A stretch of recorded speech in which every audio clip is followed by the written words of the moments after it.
Call to order the regular meeting of Tonganoxie USD 464 Board of Education for Monday, December 8th, 2025. Please join me in the Pledge of Allegiance.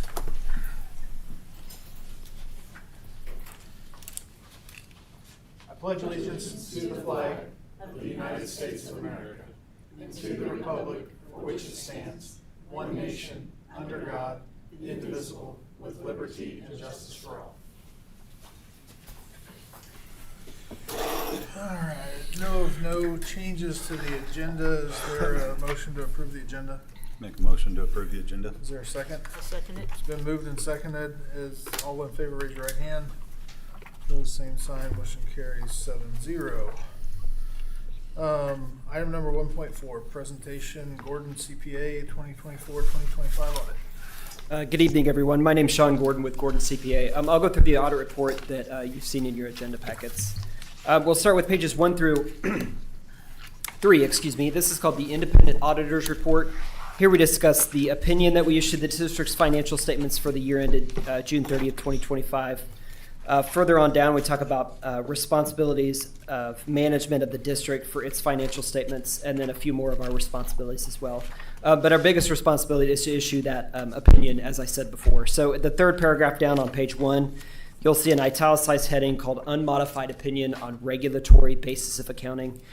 This paragraph states that we've issued the district the highest and cleanest auditor's opinion that we can, which is called an unmodified opinion.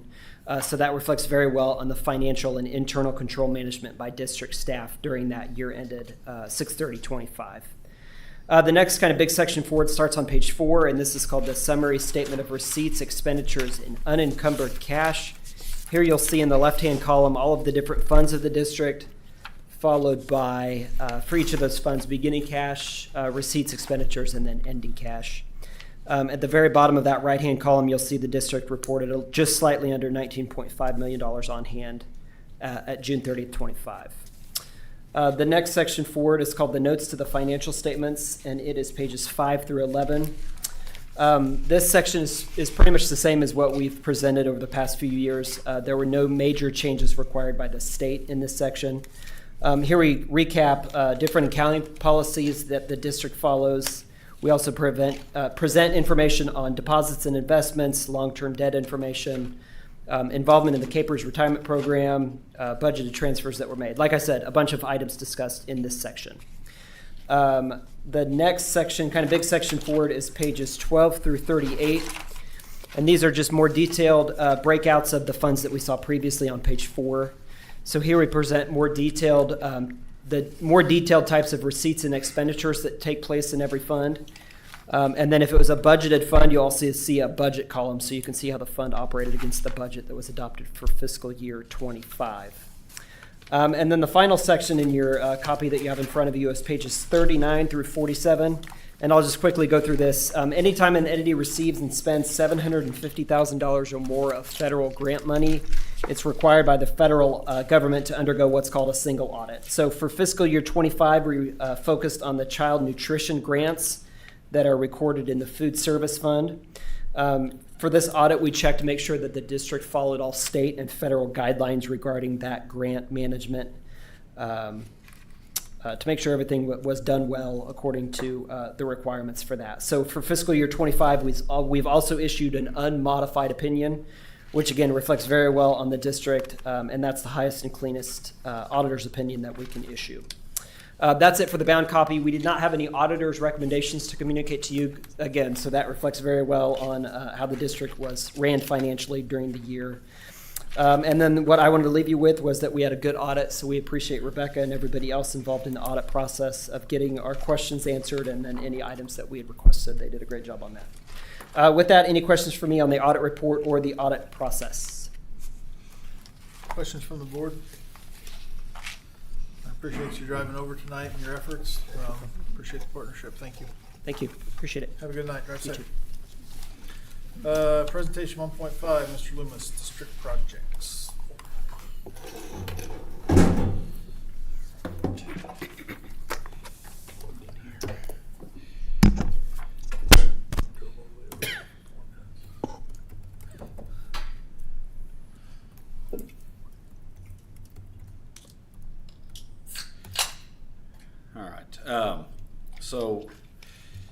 as kind of promised here, we've talked leading up to tonight about our elementary HVAC project, and I'm actually kind of excited to do this tonight because I think we have some real information versus just discussing process over and over again. So we have reached the point of we're very, very close to design drawings being done. Those will be completed by the 12th, which is Friday of this week. But in that process, Universal Construction has started their estimation process so we can actually start getting an idea of dollars and cents on this project. But to start, we through that estimation process and actually what this is going to cost, I think Lauren and I and Rebecca have talked about, what we're capable of doing financially with this project on a phased option. And one thing that came up in the interview process that I think for the committee was this semi-creative approach from Universal Construction to do this project.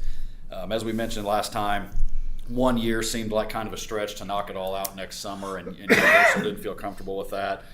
But they did present this idea. And so what you're going to see here in the yellow is all our educational classrooms, right? So your kindergarten pod, third grade down here, first, second, third, fourth, all the way down. Phase one of this project will be to tackle that section of the building.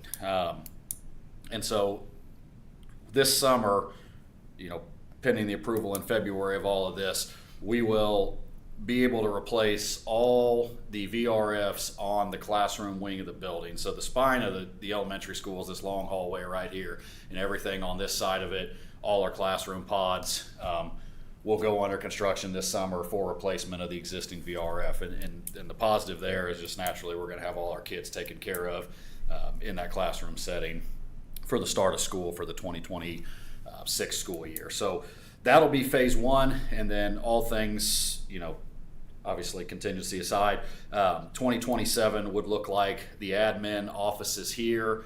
There's another VRF that controls our 2 music rooms here, and then kind of reaches down into some of these support spaces here, art rooms, science lab, or I think it's computer lab now. That'll all take place in the summer of 27. So the plan is to tackle this project over a 2-year time span, which is something I think we're excited about. I love the idea of getting all our teachers and students taken care of next summer and not doing it that way. So this is how we're moving forward. This is what the design drawings are tackling. And then more importantly, as we get to the budgetary side of things here, Esky and Associates and Aaron have been very involved in the contract negotiations with Universal and HTK, and then also kind of working Aaron and I to compose what our budget looks like on this. And I'll just get to the meat of it here to not waste a whole lot of time. This number right here, this 5.3 million, is about where Universal's estimation has come in. So their estimating team to do the project total, both phases, is looking at about $5.3 million. And they have a stock set of numbers for a VAV box or a 7-ton RTU, and kind of some of the, just all the things that are going into this project, right? Tearing out ceiling tiles, replacing them. They actually were able to reach out to some subcontractors and get some other numbers, just kind of generally speaking. So how we got to the number here, what is the industry standard right now for some of this, and they feel really good about the numbers they delivered here being very close to what it's actually going to look like. So I know we had talked about it being somewhere in the $6 to $8 million range, and I think even myself, there was a fear that we might, maybe this is a $10 million project. We just didn't know. And so right now, the actual construction estimation from Universal, and again, I want to use the word estimation because this is not the finality of it, and this is not the bidded, but this is their estimate. It'll be at 5.3 million. And then obviously we have to carry some other costs in that. So I think as we move forward as a district, we're pretty safe at this point in time to kind of operate just under $6 million to complete this project. So this 5.9 carries our architectural fees that you'll see up here, which are based on a percentage of the total project. So some of these numbers will obviously move a little bit. And then inspections, some odds and ends things, you're moving furniture, things like they'll pop up. But I think our message tonight is we are really, really comfortable that we are going to be $6 million or under total on this project. A quick just breakout of what that looks like year to year. You kind of ignore the red notes. That was Aaron and I kind of working just to break down some of the fees Universal had. But your summer one total from Universal looks like somewhere about 3.9 million, and then your summer two total will be about 1.5 million to take us to that 5.3 number. And like I said, this is everything. And if I'd be happy to share this, but we can get into it. Obviously, metal work, finishes. The majority of our cost here is obviously mechanical, which is literally purchasing the units that are going to go on the roof. But then the electrical work that comes with that, site improvements, design contingency. This number down here, this escalation number, is built in to handle anything that happens, as far as costs going up from 26 to 27. And I probably won't dive into it a ton tonight. We're saving about 20% from Universal on doing this over 2 summers versus 3 on some of their costs. And then you'll see some fees and things in here as well. So that is kind of the breakdown year to year. And then, like I said, if we go back to the master budget, you can kind of see where we got to that number. So that's how we're moving forward. Like I said, design drawings are supposed to be done this Friday, and what that's going to allow us to do is start putting things out to bid. The plan is to kind of get through the holidays and then start sending things out in January. We'll have some site visits from some contractors probably the second week of January 12th, and then get bids in here. And then the schedule is designed for the February 9th board meeting to approve a GMP, so some of you guys that are kind of new at this, we're in this design drawing phase right now. So this is, HTK has more or less completed the design for the project. These are estimated numbers from Universal. When this thing goes out to bid, we'll move over to this construction drawings, which will be a finalized drawing, have finalized numbers, and then we'll have what we call a GMP, which is the total amount of money that cannot be exceeded on the project to complete the project. And again, that does carry contingency, that does carry escalation fees. And we can write into some of that if we feel like we need more or less contingency, but I think we feel really good about where we're at right now with that. So that's kind of, I don't want to be up here taking too much time, but I know there's probably some questions. So what do you guys? Just really quick, and I know you probably have said this before. Sure. Warranty on the ones that we're looking at. What is on the units that we're looking at? On the new ones? Mm-hmm. So your standard's 1 year on anything. What we did on the middle school, if you remember, we purchased a longer warranty on the middle school, so we'll have that option. What it'll look like to actually buy the equipment is Smith & Boucher will write a spec, and then we will get bids on multiple brands of equipment, right? So we'll get bids from 3 or 4 of the heavy hitters on that equipment, and Universal will bring that back to us with the option of, maybe the low bid's the right thing to do, or maybe the middle of the road, something we're comfortable with.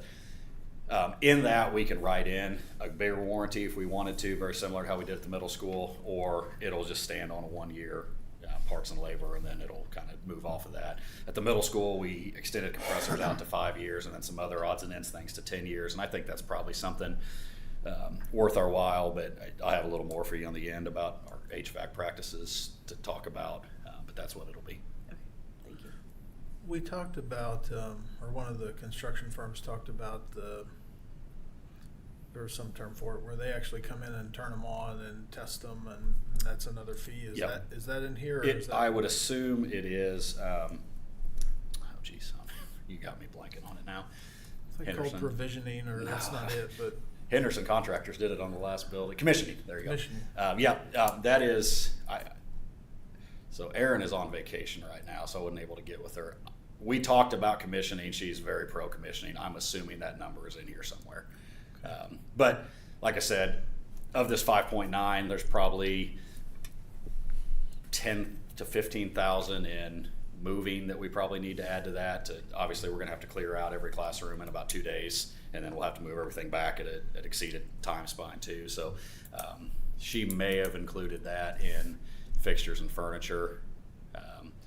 And then special inspections is probably your commissioning.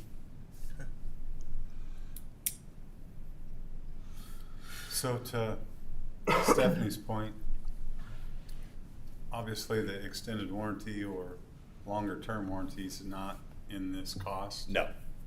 And then I also don't see the probability or chance that they don't deliver what they say they're gonna do in temporary AC. Are That's- they not concerned? They think they can make it? As Whose far- cost is that gonna be?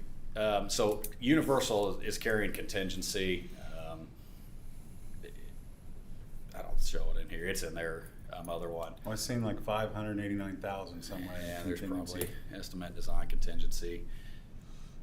That's probably on the high end. And to your question, we can build that in when we move into the CDs and the actual GMP. So again, this number is estimated, and that's kind of why I think in our last conversation, we're just kind of, as we move forward, operating under a $6 million window that'll allow us, if we feel like, hey, we want to, at that GMP process, approve $50,000 in temporary contingency. Ultimately, we're going to pay for it. I guess is that the best way to put it. If Universal provides it, they're going to put it in their number, but it'll be on us. But to answer your question, I don't think there's any concern. I have been extremely impressed with Universal's diligence in this. They were very impressive in the interview process. Those of you who were here know that. In all our meetings leading up to this, they have been very sharp. They seem to be very on top of it. And I don't, barring something really odd happening, I think they are very comfortable that this is going to be done. Okay. At one point, they talked about maybe wanting to release some early bid packages ahead of the GMP. Yeah, Do we think that's gonna be a thing in January? probably, but I don't. I don't think any of it will happen. I'd have a hard time thinking we're going to have anything on January 12th, just for you guys. Now, it may require some special, but I don't think there's going to be anything there. So, And would that be just the approval to release bids, or would we actually be approving bids? probably approving bids if we had. If I remember correctly, it may have been relegated to the actual equipment, like if we could feel comfortable ordering that early. But I actually had a meeting with one of our suppliers today, and they felt really good about that February 9th and being able to order following that GMP release. So if we end up going down a path where we might be approving bids in January, Mhm. I'd like to hear from Universal that they still feel like their Yeah. GMP is on track for that number. You bet. Yeah. Because I really don't want to approve something. I mean, I know we might be getting the cart before the horse, but I want to be as careful as we can that Yeah. they still feel like they're on track for that number before we approve any bid packages. Yep, we can do that. And I think they'd be happy to be here if need be. Yep. We just kind of shoot them off tonight to kind of get this out there. And again, I think that's perfectly fine tonight. I just, if we're actually approving a bid package ahead of the GMP, I'd how talk it about it. falls in, sure. Okay. So the other part of this that we have been talking about, and I want to make sure we get it out there, that is not included in anything you see here. We did talk briefly about upgrading LED lighting. So at the elementary school, just to kind of give you a quick overhead, we have actually swapped out LED lighting in almost all the hallways here. So this long spine and then all these U's in these corridors, we have done LED lights in. We have not done any LED lighting upgrades in the classrooms at the elementary. We have, in this process, the first thing that's going to happen is Universal's going to come in and rip out the ceiling and all the light fixtures, right? So they got to put duct work in. So the thought is this is a really good time for us to potentially look at upgrading our elementary's classrooms to an LED light. I didn't want to get into a ton of detail on that tonight because we don't have it. We've kind of cleared them to start that process, and what that's going to happen is it'll kind of be an ad alternate to the entire project, just kind of hanging off to the side as we go. There are some great rebates from Evergy to the point of basically Evergy will come in, look at what we have as it sits right now, deliver them the plan of, hey, we're going to replace all these classrooms with LED light fixtures. They say, okay, then once we finish the project, they'll come back, verify that we put the LED light fixtures in, and then they cut us a rebate check back. And I'm not even going to throw numbers at it, but it's a pretty substantial number to make that upgrade. And that is completely unrelated to the energy savings you have. That is just a flat fee that we'd get back on the project. So to do all that is going to be roughly $600,000 would be about the cost of upgrading every LED light in there. Again, this is just information, so you're ahead of it tonight. I would guess in January I'll have very detailed poignant numbers to this, but just kind of something that as a board I wanted you guys to make sure you wrapped your head around a little bit so it didn't hit you like a freight train. Hey, we're just asking for another $600,000. I think I could speak to the LED light. They're going to tell you 3 years it's going to pay itself back. I'd say it's probably more like 5 to 7, but that $600,000 we probably would recoup in about 5 years just on energy savings alone, not to mention the rebate back from them. So in January I will most likely have a very detailed numbered approach to what that is, and then that'll almost just be an ad alternate for you guys to approve on the project, or we can include it in the GMP going into February. But they're going to design that and have that ready for us so we can have that as an option, just because like I said, from a design and construction standpoint, it just makes a whole lot of sense to do it right now versus trying to rip them all out later and we're almost paying double for the work. So just something to think about if that's something we think we're interested in. Originally they kind of told us it might be closer to $1 million, and I didn't think we probably had an appetite for that, but as we back that number down closer to 500, 600,000, I think it's something worth looking at from our end. So like I said, I think Lauren and I can get together and show you how that impacts our overall budget and other projects that we maybe want to do. I think that's kind of where I'm at with it. You're taking away from some other things that are potentially going to happen, but I think it's a great move for the district and something we should certainly consider and think about. So If we didn't upgrade the LEDs, would they just put the old fixtures back in? yep, fluorescents. So Okay. any other questions on this? Questions? And then I got one more quick thing, and then I'm gonna get out of your hair. I am doing kind of a deep dive into as we get through all this new HVAC now, and we complete this project, we'll obviously have new HVAC district-wide. So our PM contracts and those things right now, we're kind of diving into those and potentially looking at rebidding some of that, as well as changing how we operate. And again, so these are just things that I just don't want to come out of nowhere with it in January, but I think there's better ways that we can serve the district with our dollars and HVAC, and potentially with all this new equipment, paying a little more flat fee up front versus kind of what we're operating with right now. I just don't know if we're doing the best we can right now with the way our PM contracts are serving us. And as we get to all this new equipment, I think it's worth a look. So I may have some of that on your January agenda as well. So, but just kind of related to all this new stuff we're putting up. So that's all I got.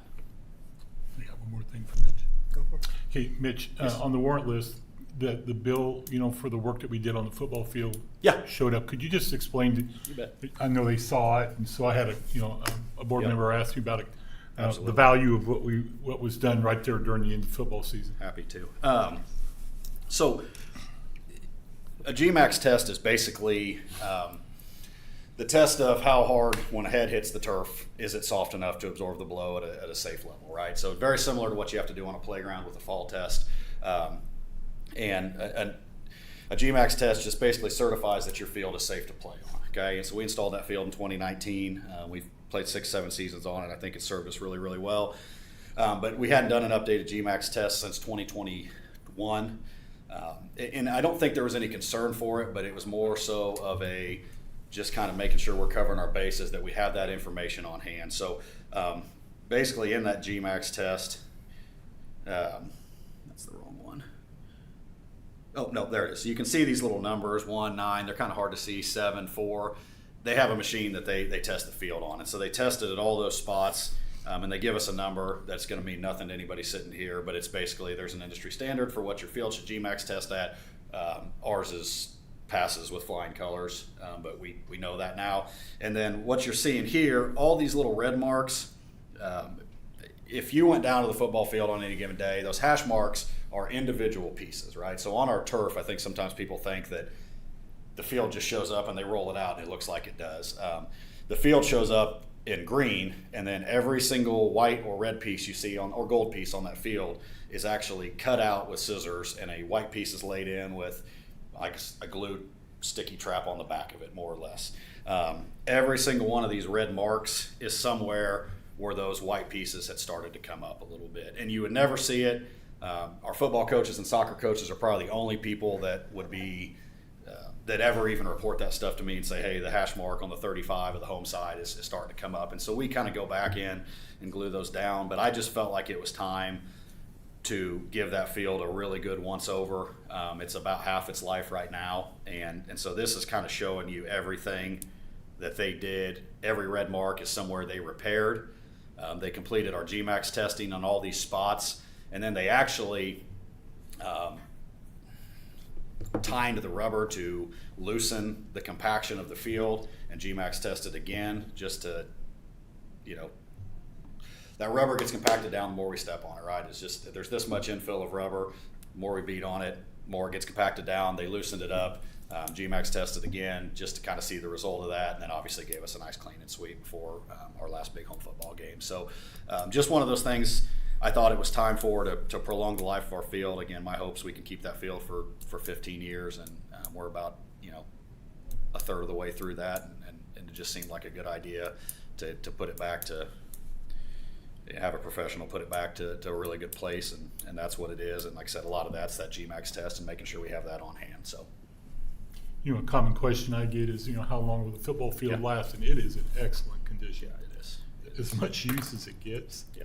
So we got a great report, from Yeah. that, So yeah, this is just one of those. That's what they do, and came out. And like I said, probably something again we'll explore in another 5 or 6 years to give it a really good once over. And again, prolong the life of our initial investment is really where I was at with that. So. Any questions for Mitch? I'm just curious, for the GMAX test, is there a requirement or standard as to how often you get that test, or did it just seem like it was I don't know time? if there's I think it's probably based on how you feel. Lauren and Cody we've seen some fields that look like if you fell on them, they'd not feel very good, and ours certainly isn't one of those. But I don't know if there's a requirement. I just think it's one of those things that if and when something was to happen, you better have it on hand. Yeah. And again, our latest update was from ATG in 2021, so we hadn't had anything done since then, and I just felt like it was time to make sure we updated that. Very good. And there's your numbers, but I don't even know what they mean. So. I appreciate it. Yep. But they're good. They are good. They're good. We signed off. We are better. We are so far better than okay. It wasn't even close, but now we know. So. Okay. All right. Thank you, guys. Thank you. Thanks, Mitch. All right. Is there a motion to approve the consent agenda? I move that we approve the consent agenda. Is there a second? I second. It's been moved and seconded. All those in favor, raise your right hand. Opposed, same sign. Motion carried 6-0. I don't see any public comments. Mr. Philkamp. Okay, well, I have quite a few things to go through here with you. As I go, I'll just start from the top and go down. We have a couple important dates for board members and some of our new board members. On December 10th, the Leavenworth County Superintendents are hosting the state legislators over at Leavenworth District's office, and Evan has already said he would be there. It's at 1 o'clock. I heard from several of you that you would like to have gone, but it just isn't working in your schedule. I appreciate anybody's consideration. But if anybody wants to go, please let us know tomorrow if it would work. But it's probably going to leave here just a little after noon. I don't know, Evan, were you going to drive there from? Yeah, you're just going to drive there. I may have to recruit Tanya a little bit here to help me out because I have another meeting at Spring Hill at 9:30. I'm going to be hustling to get back at 1 o'clock over to district office. So got double booked on that on Wednesday. But This is where we're meeting with the state legislatures. All were invited. Not all have accepted. I just say that. And so got the agenda. It looks like a really good agenda. The last time we did this was 2 years ago. And so we're looking forward to meeting. It's usually just, it's good discussion, you know, with people. Legislators ask questions. And so it's a good format, well put together and designed. So anyway, that is Wednesday. And then also in January, the Foundations of Boardmanship, we've already signed up Lisa Balmer, Evan, Linda, and I plan on attending. That is also at the Leavenworth District Office. And I'll get the time on that unless somebody, I didn't look at the time, but I'm sure it's in the morning. I don't know what time it actually starts, but we'll worry about that. We could also travel together if we want to that date. We'll get that to you. Today, this morning, I think we had Cody Calesta, Casey. We actually invited the special education directors were there. We invited Basers district administration to come over. We met with Connie O'Brien this morning at 11 o'clock, had a very open and frank visit. And they do have a State Board of Education meeting Tuesday and Wednesday. And some of the items in there circled around special education and services that are being provided and what those costs look like. I thought we had a great discussion. I was appreciative that Connie came in and had that conversation with us. She actually, you know, she offered, you know, a lot of insight to the process that probably we didn't know about. And so, anyway, I thought that was good. Inclement weather, I just kind of threw that in there, but, you know, it didn't take long for winter weather to hit, and gotta love that. And, you know, once again, every inclement weather day is different. You know, you start out Monday and they're talking snow's supposed to start hit around 10, and then, you know, give us plenty of time. Well, it started snowing around 6 a.m. It hit pretty hard, but it went well. We had one bus get stuck in a driveway Monday night. I know a lot of others had buses stuck, but usually in driveways and just, you know, pulling in and then trying to back out. And so, but yeah, we didn't have any major issues. We got through that. And of course, we didn't have school on Tuesday. And, you know, people will go, well, highways look great. Well, it wasn't the highways, it was the back roads all through the entire northeastern part of the state. So anyway, that was that. As I mentioned, we have an important Frontier League meeting on Wednesday. And this is being hosted by Spring Hill. This is, I don't know if you knew this, but this is Spring Hill's last year in the league. You know, we lost Piper 2 years ago. They all went, you know, 5A. They're getting much larger. And we have good discussion, but, you know, one of the big topics has always been, you know, the private school discussion with playoffs and their participation in Class 4A. We've done all we can. And, you know, Cody knows this and others. And you read all these, you know, when Bishop Miege goes all the way through to the finals, it's not a Cinderella story. And as we go in there and we get there, and, you know, people go, well, Keisha's got to do something about it. It's more than that. It's a step by step process. And it comes down to head count and enrollment, and that's all handled by state legislators. And we went through the entire process, and that discussion did not come out of committee 2 years ago. And it's just hard to get that traction back to discuss that. So I want you to know that. And then also the other idea, and it's not really on us, but this is more on will we replace Spring Hill, you know, as any league members? We have some ideas, but there's been no offers right, Cody? There's been no offers to any other school. There are some schools that would like to join the league, but there's nothing formal that's been made. No, I think the current feeling amongst the high school principals and athletic directors is we would like to operate. A lot of times you follow, so occasionally you have to go in 2-year cycles with contracts for football to get a home and away scheduling for everybody. And so we kind of want to go a football cycle, without adding anyone and see what that does to the league competitively with scheduling, and then also there's finances to running the league, and so we pay dues every year, and we want to see what that looks like. Currently, we anticipate that it's not going to be too much of a burden on schools financially to go currently without one more league school added, but we'll see. We'll do a cycle, and we'll see if we have any interest peak within the league or other schools to join after that. So a lot of those is, I mean, a lot of superintendents aren't involved in that process. I kind of like to be, you know, from my background. But Cody and Josie are really involved in that whole process, and I really lean on them for that discussion. So we just, good communication, you know, what it looks like as we move forward. And then, of course, we're only 2 weeks away from winter break after a Thanksgiving break. So kind of, anyway, so that starts, as you guys know, the first day, the Friday, is actually a flex day, and then the first day back is another flex day.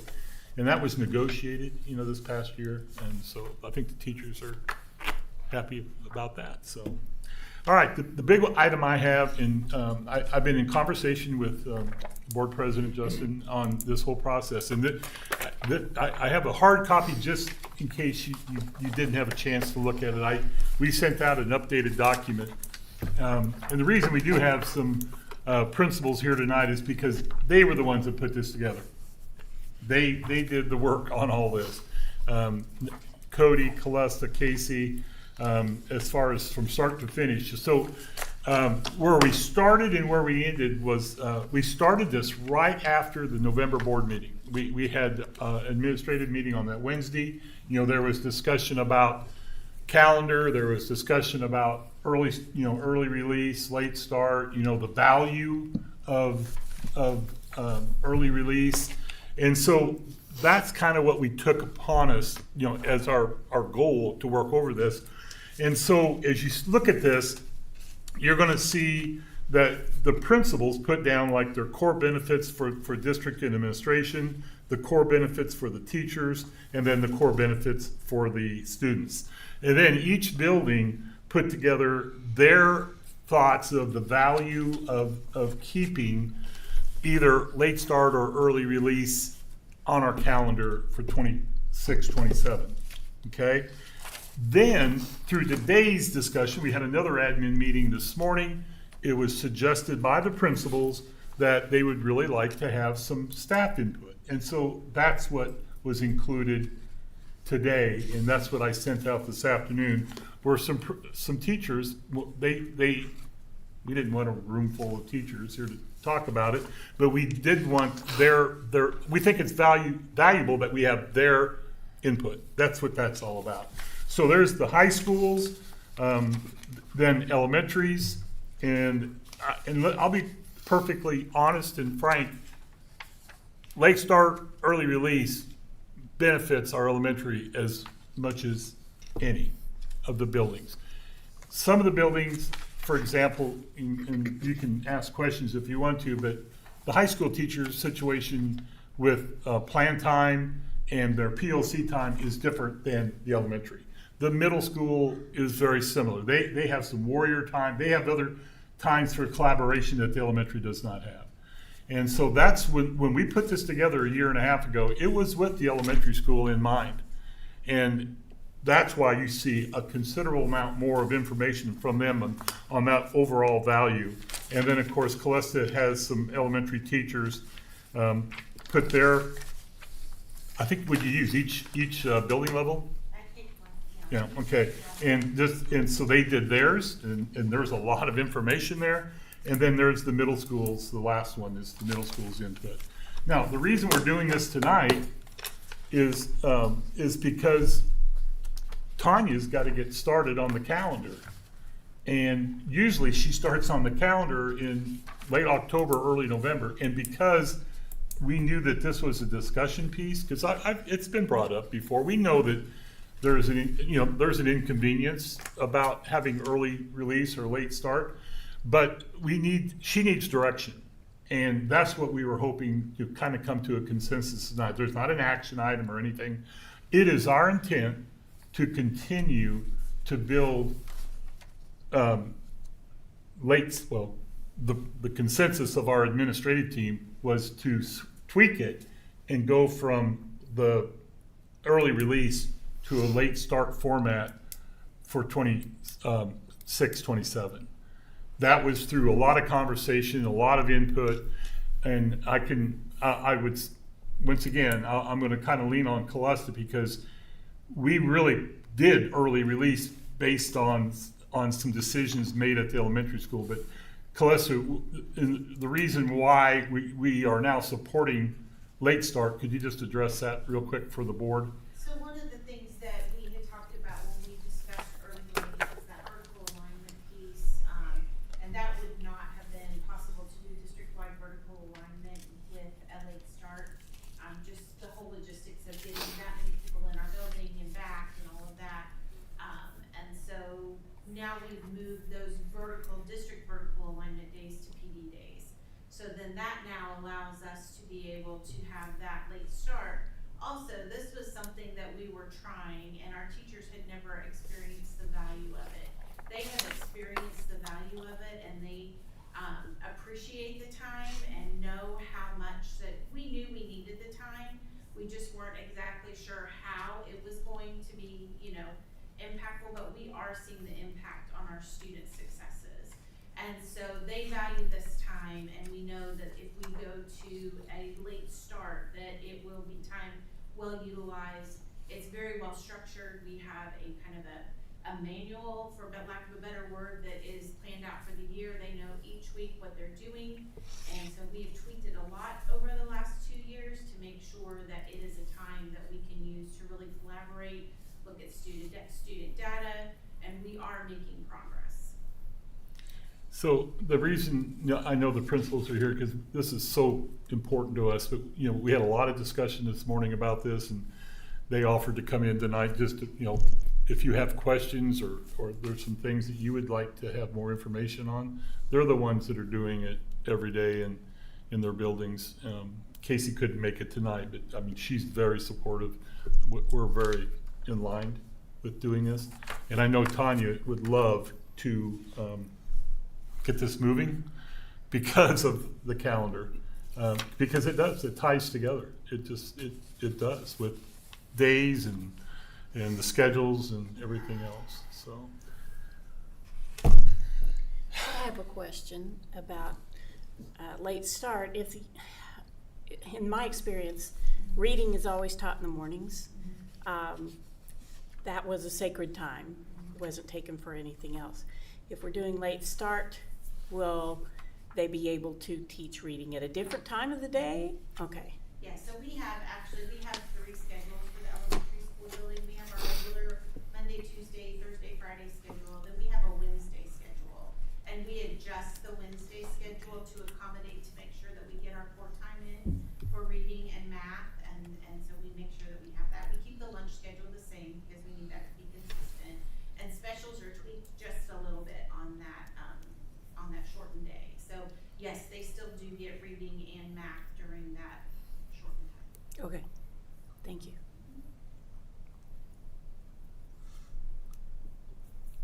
I wonder too, because I think for families, there's different impacts, right, in morning and afternoon. But I think probably a late start might be actually a little easier for families. But like for families that have to drop off at a certain time, or I'm assuming like what are the plans in place for like kids that have to be dropped off early? So we do have Y-Care, so we do have that option for Y-Care, and then we really haven't, like outside of Y-Care, that's kind of been our topic, but that's definitely something that we can look at to find, if there's a need, what that supervision might look like, depending on how many students are needed, those kinds of things. Our paras don't typically report until 8 o'clock because that's when, from 7:30 to 7:55, we're getting kids in the building and getting everything started. So paras don't typically report until 8.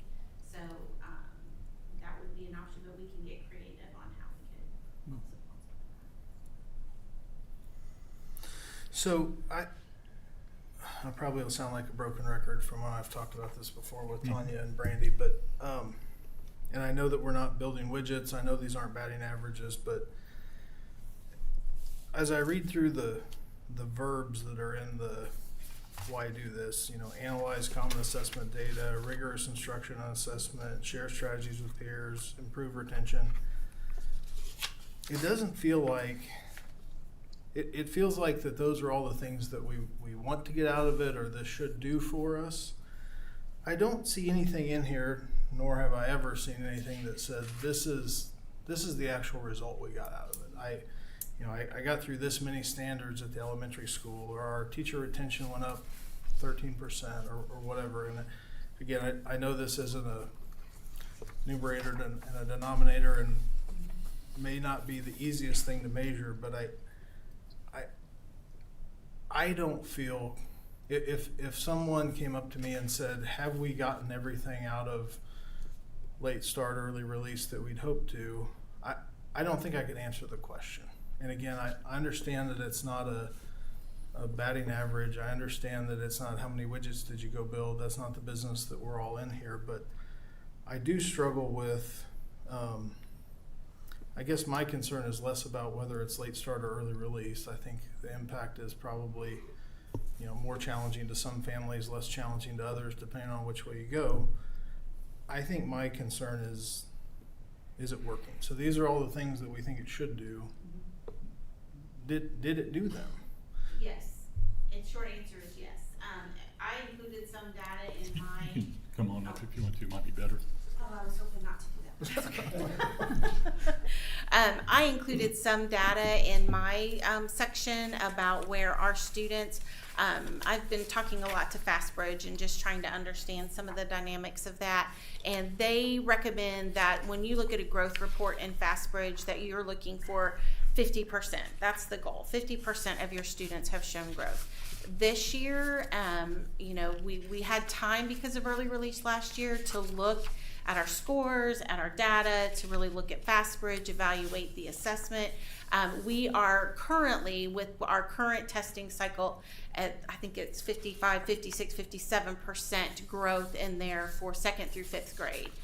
We have some teachers showing over 70% of a growth rate of improvement in their classrooms. And we attribute that to having the ability to be able to identify our students who are on the bubble. What do we need to do to get them there? How does it look with our common assessments? What are we doing? Do we need to reteach this section? Looking at kite minis, what do we need to reteach on that? How are our students performing? Without this time at the elementary school, that is not a possibility. We do not have the opportunity to have that collaboration. The other great thing about this time is we have been able to include our special education teachers and our title teachers to collaborate with our general education teachers. This was not an option before. We did not have that time to provide them the opportunity to talk about our special education students, what we can do to support them in the general education classroom. It also provides us time to provide PD to our paras. I don't know if any of you have ever been a para. I was a para. That's how I started out. And you just get kind of thrown in. It's on-the-job training, trial by fire. And the early release or the late start has really provided us the opportunity to provide trainings to paras because we don't have the extra PD days with paras. We don't have that opportunity to be able to train them in about certain students or meet and discuss certain student needs and those kinds of things. So this has provided us that time as well by us keeping the paras and being able to keep them till the end of their contract day. We are able to provide specific student training for them, provide opportunities for them to meet with their special education teacher with the students that they work with and have discussions. It has just benefited us in so many ways to be able to be more successful at the elementary school. Did that answer it a little bit for you, Justin? Yeah, I think so. I mean, and again, we got this late today, so I didn't get a chance to read through it in detail, so I'll go through it in a little more detail. But again, I think we disrupt a lot of families by doing this, and I think that if we can't measure or at least opine on did we get the results that we expected, it's somewhat unfair to disrupt those families as much as this can. So I'll read through it in some more detail, but I appreciate that. And I do think the benefit that the students are receiving out of it is beyond measure, because we are able to talk about specific situations, whereas we don't have that opportunity outside of this. We have one planned time a day of 50 minutes, and that includes, you know, things a teacher has to do in that time. They get to have one plan a week for their team plan, and outside of that, it does not provide with IEP meetings and 504 meetings and just all of the other things that an elementary teacher entails and has to do. This is what provides us the time to be able to be successful, and we are really starting to see that needle shift. So, in what I'm hearing, something's needed. So why would we upset the apple cart with something that may or may not be working to change up to late start versus early release? Why don't we just continue to do what we're doing? So in terms of going from late start to early release, there's two components of that. The end of the day, transitioning to extracurricular activities and after school activities when our kids are released an hour earlier than our staff is released, that creates a lot of conflict into what do those kids do, what do those families do with those kids while our staff are still on contract and in these PLC meetings. And so switching that to late start in the morning allows, at the end of the day, everyone to be on the same schedule so that we can go straight into extracurricular activities and we don't develop this awkward time where we've got, it's not as big a deal at the high school, but certainly at the middle school when we have maybe 80 kids out for track and no one really to supervise them while all their coaches are in PD. But And that so- seems like a less number to impact versus the whole district, in my mind. Well, But maybe not. I guess, sorry, you were asking about why transitioning from late start to early release. Correct. So I'm just going on that, and also transportation at the end of the day. There's a big, well, at the high school it creates a big issue with the early release based on 2 buses coming here and then taking kids to the middle school like we do in the past versus the whole bus fleet coming through our parking lot, which it really wasn't designed for. And so that's part of why we want to go from early release to late start. But then in terms of the family, you know, speaking to that, at least on our end, the building leads have discussed this. We have not heard from families that this is, I'm not saying it's not an inconvenience on those days. We have not heard from families that this is just unbearable or something that, you know, really upsets their daily schedule. And we do hear complaints, as I know you guys do too. Oh, absolutely. I mean, I learned of this a couple hours ago, but when this circles the community, Yeah. you don't know what that looks like. And then we do feel that, so if you're working in Kansas City and are responsible for getting your kids at the end of the day or work that out, we feel like an early release, having to leave work prior to 5 o'clock to get here at 2:15 or Right. whatever, that is a bigger hiccup in your day versus just getting into school an hour later in the morning and then being able to go to work. Well, obviously, I mean, either way, it's somebody else's problem. Right, yeah, So, that's the truth. I mean, that's the fact of the matter. But that's our hope, is that is a smaller inconvenience impact. if we go Right. late start. The 50%, I'm a little confused by that. So 50% growth. Yes, so I looked at our group growth report for our A math and our A reading. We're still working on finalizing CBM, and so far, the majority of our 2nd through 5th grade students have taken the assessment. And with that, the group growth report shows you a growth rate of flat growth. I'm not going to be able to remember all the categories, but then regular growth and rapid growth, basically. And so we look at the regular growth and rapid growth and combine that percentage. And so when FastBridge says that 50% of our students should be hitting that mark of growth, so we're not in flat growth, we're not in no growth at all, we're not in minimal growth, we are hitting that benchmark of standard growth and exceptional growth, then that's what I'm looking at for that 50th percent. That's what I'm looking for in that. And so right now with our December testing, that's what we have so far to this point in 2nd through 5th grade. So they're meeting, 50% of the students are meeting their growth goals. They are, no, that percentage of students are hitting or not hitting or exceeding. Do you remember what the category is? I can't remember what it is on the top of my head. I didn't bring my thing. It means that they're showing Any kind of growth, regular growth, or they're showing exceptional growth. So then that means 50% aren't showing any growth, or they're going down. right? They're at flat growth or minimal growth. So, but we have some And teachers. they say that's good, that's where you're supposed to be? That's what they said. They said you should be, they expect if you are hitting 50% of your students are at that regular or rapid growth, and I know I keep using those terms interchangeably, that's a celebration. That's where we need to be, that or above. So if we're hitting that 50% mark, that's a good thing. So. I guess I've never heard that only half Yeah. of the. Yeah, I've been on the phone a lot with Fastbridge, talking to them about just different things and trying to get a clear understanding of the scores and how that works and, all of those things. And that is what they've shared.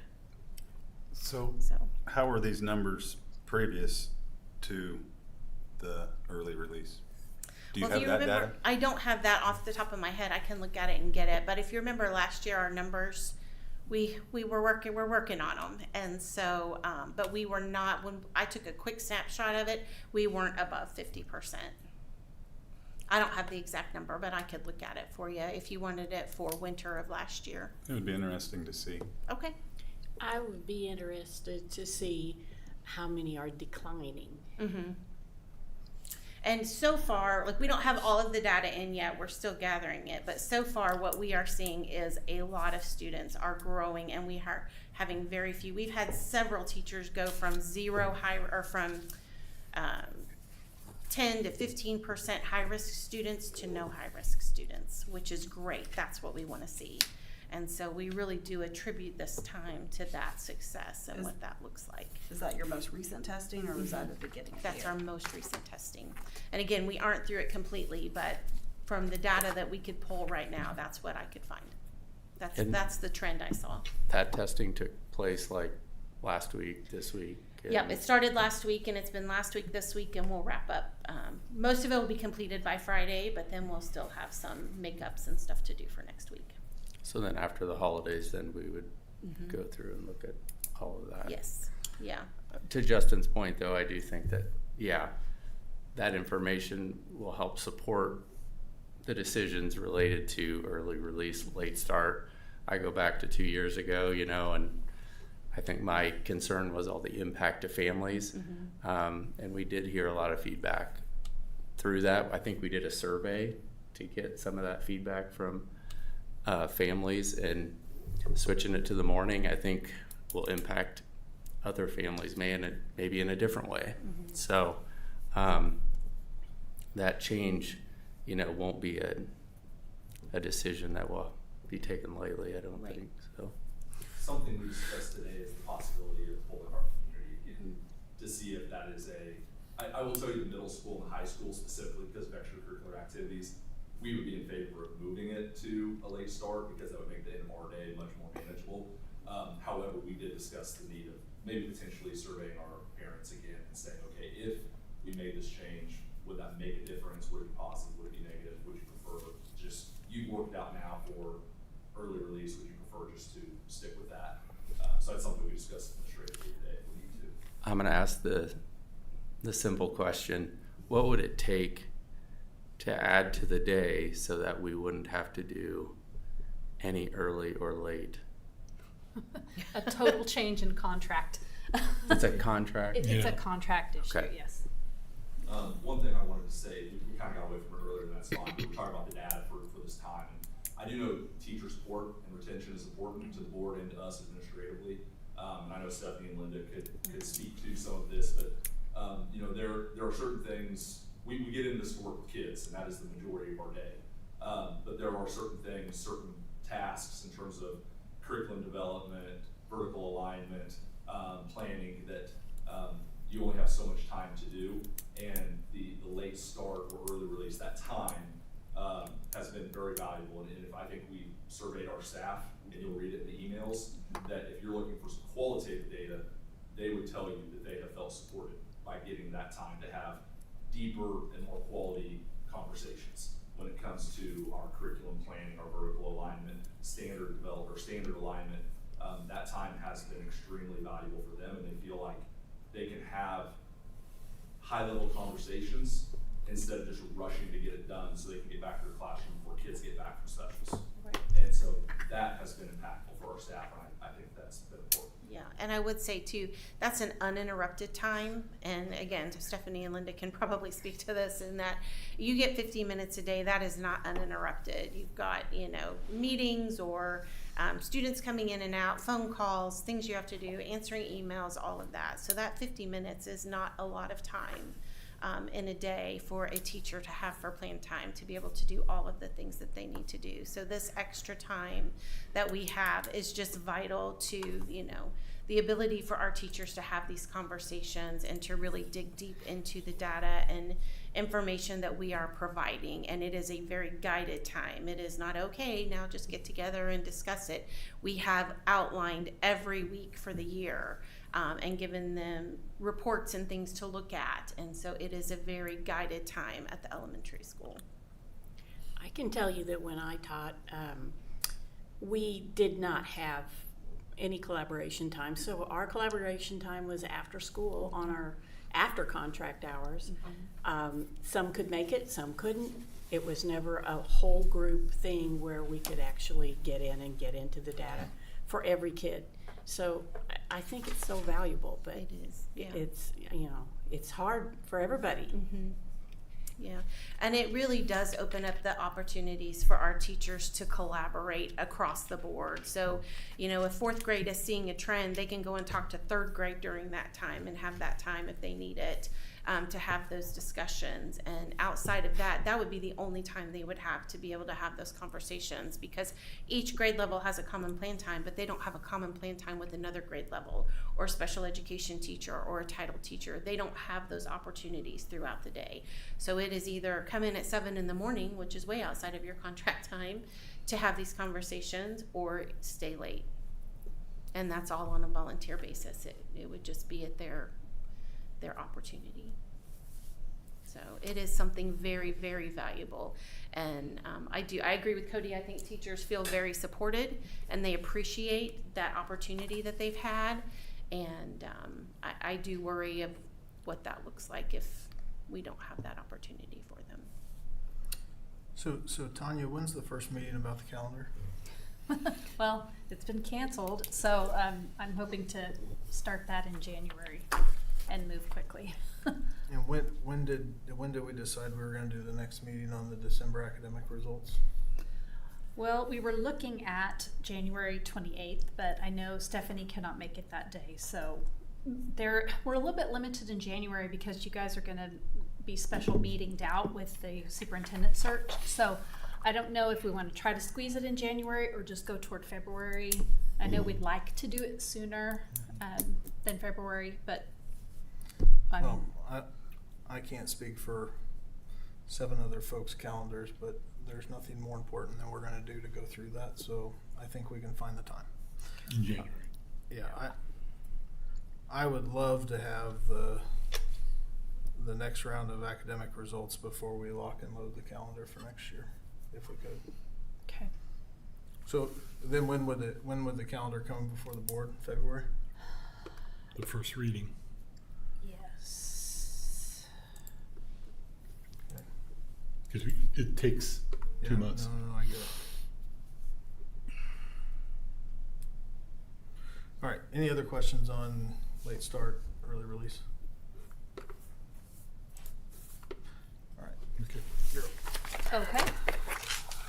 So I sent 2 things out to you via email. One was my report, and that's my my SMORE newsletter report, and then the other was the Q-Tips. The Q-Tips is the newsletter that we designed to keep our staff informed about the Skyward SMS to cumulative migration. So I sent the Q-Tips newsletter to you as well, and feel free to look at that. I sent it via email because it has some links in it. One of the links is to an article, and the other is to a video that just shows you what the new cumulative system will look like. Also, in my report, we've got the data back from the climate surveys. I will be providing a report to all of you on all of the information from the climate surveys, but just for the purpose of this meeting, I included some positives and some areas for improvement that I noticed at first glance when I reviewed the surveys. So you'll see in the parent climate survey, the positives and then areas for improvement, and the same with the staff climate survey, positives and areas for improvement. And we'll be reviewing that with our admin team as well to go over very specific information on where we think we can improve, things that are positives and areas we can celebrate. Calendar committee, we're hoping to meet then in January to move forward. And then I included some information on professional development. The group that I was selected for, called Thrive, is the HR cohort through Kansas Association of School Boards, and that has been great so far. We had our second meeting that was held in Goddard last week, and had some really good topics and just some really good collaboration with other HR folks throughout the state. So that is what I have for you tonight. On the climate survey, it looks like it's like as a district as a whole. Was that broken out by buildings? Yes, the data that I provided to you here was a high level for the district, but the report that I will provide to you breaks it out via specific building and then district as a Because whole. some of it kind of contradicted itself, like a positive Yes. area of improvement. Okay. Yes. Yes, so I'll give it to you both ways, so you'll be able to see per building exactly what it looks like, and then district-wide. Tanya, can I ask too, how often do we do the climate survey, or do we send that out? Once a year, So every year? yes. I'm just wondering, because the conversation about early or late release, like some of the benefits seem to be related to climate, and I was wondering if we might be able to look across years to see if we've seen any difference in the climate. We've used report different based. tools in the past, Oh, okay. and this is the first year that we've switched to this tool specifically. It's the exact same tool that Baser uses. So we'll get similar data and be able to share across districts too with the Special Education Cooperative. So this, looking back, will not show us the exact same data, Gotcha, okay. unfortunately. I had a question on the cumulative implementation. It looked like that was gonna go in at the end of July. Yes. In terms of the timing, if it were to not go well, right, you're kind of butting up right to the start of school, but yet you're probably wanting to close out the end of the school year in June. Is there any concern that, we're having enough buffer in case something doesn't go well? I laugh because we all have those concerns. We did not get to select our dates. Because we are a combined database, Skyward has very specific dates and times for different implementations. And for the cumulative migration, we have a combined student and HR database. July was the time, and we didn't pick our dates. It was given to us. They've done this with many school districts, so they have a pretty good process in place. So I'm hoping that everything will go smoothly. The biggest piece that I worry about is obviously payroll. Want to make sure that goes through. I was thinking enrollment too, right? Enrollment, yes, we have. That's a piece in our migration that we're talking through, but there are some different things that we could try. We could maybe have a piece of enrollment a little earlier. That way we have a bigger snapshot and then we can transition. So there are some things we can do to alleviate a little bit of frustration. For the payroll piece of it, we will have a dedicated person that will be with us for, that payroll time. They'll run the first payroll time with us. So I'm still concerned about that, obviously, as you are with any payrolls, but I'm hopeful that since we have a dedicated person with us, that everything will go smoothly. I know when it was moved over at Baser and Ledwood, they ran a penny through everybody's accounts to make sure they actually went through successfully for payroll. So then that's how they knew, like they told people to report back if they didn't receive that. And so that was one of the approaches that they used to be able to make sure it transferred. The bigger issue on the payroll implementation is not whether the money goes in the account, it's whether all the withholdings are right and stuff. So that is a good step, but having done this in a past life, that is not the complicated step, unfortunately. We have a lot of trainings. We've gone through the first piece of the training, like if you ask our buildings right now how it's going with this implementation or migration, they won't know because they really haven't started. the biggest piece of the trainings have started here with our district office folks. We have a very specified calendar of prescriptive trainings that we have to get through by the end of December. And then once that happens, then we have a very prescriptive schedule of which groups get which trainings at which times, and it's very overwhelming. Very scheduled out. There's a huge master plan. I'm hopeful everything will go smoothly, but you always have hiccups in these things. But I'm comforted that Skyward has gone through this many times. Any other questions for Lauren or Tanya? There's a lot. All right. Moving into action items. I would move that we approve action item 5.1, approval of additional warrant list items. Is there a second? I second it. It's been moved and seconded. All those in favor, raise your right hand. Motion carried 7-0. Lauren, do you want to talk Sure. about 5.2? Okay, we met it's actually been over the last several weeks, but based on a recommendation by our special ed director and assistant director, our caseloads at the elementary school have grown. I mean, that's pretty common. And to help alleviate that, the need for an additional SPED director was introduced. Teacher, not director, teacher. Tanya interviewed through her efforts to go to some of these job, what do you call it? Career fairs. Career fairs.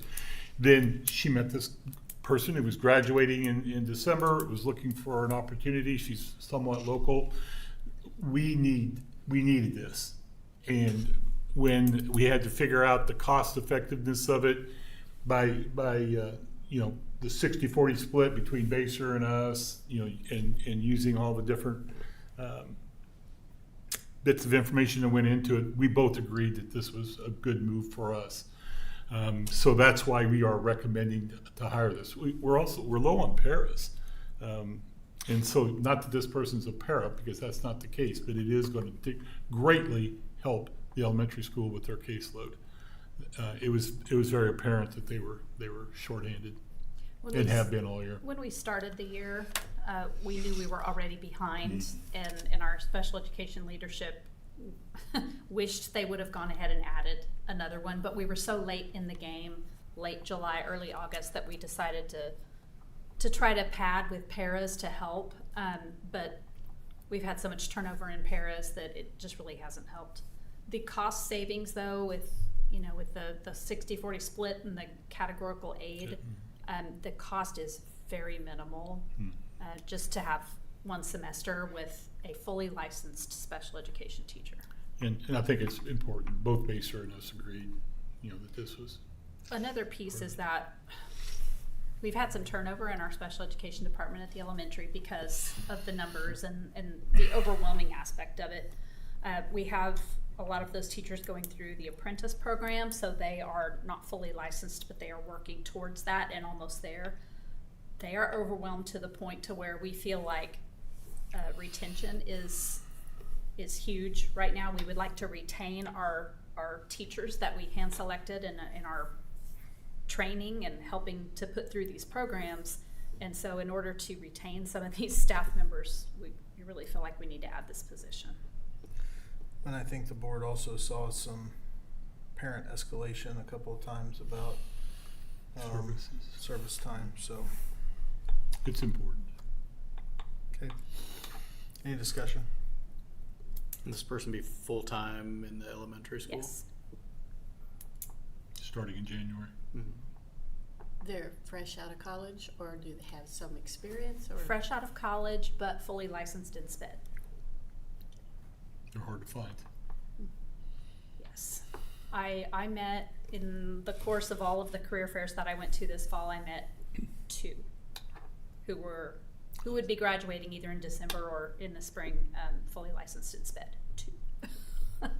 And this is one who has connections to the community.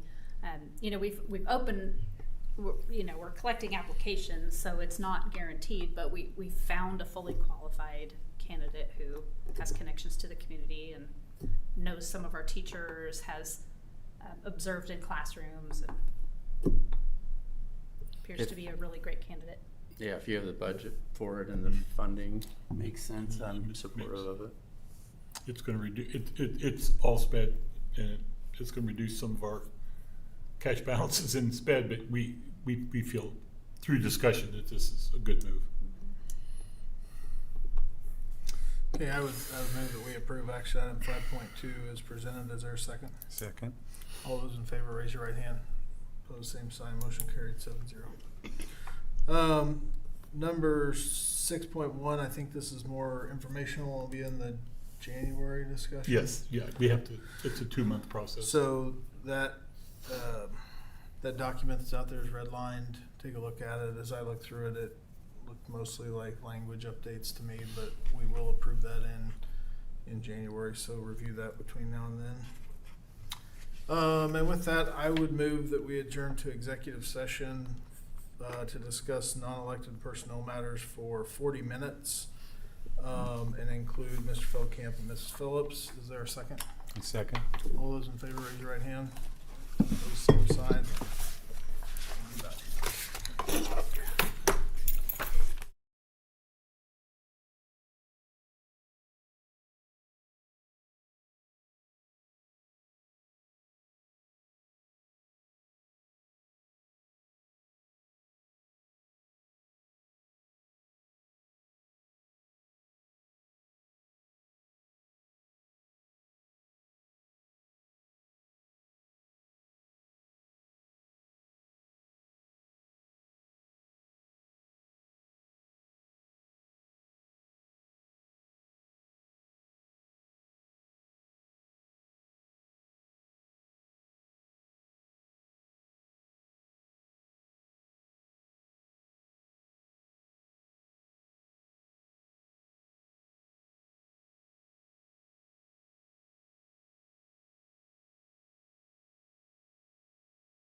All right, we will resume here. No actions coming out of executive session. A couple of things on board discussion and announcements. So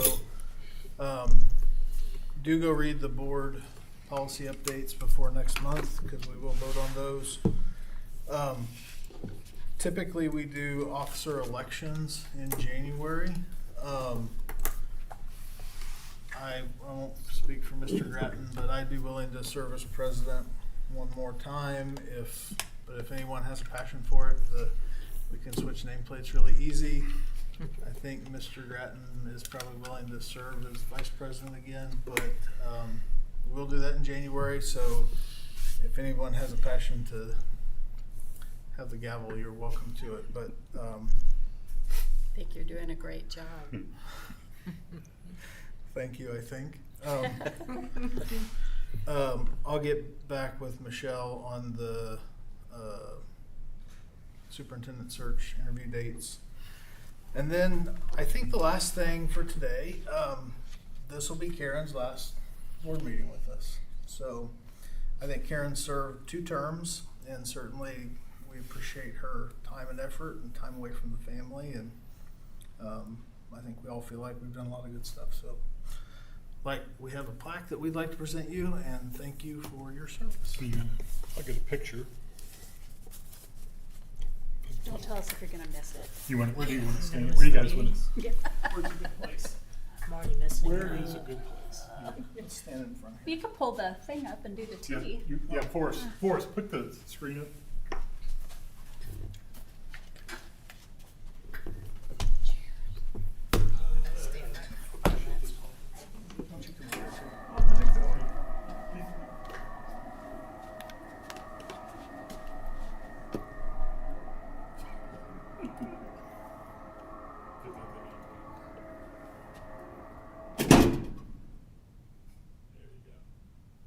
Karen, you need to look happy.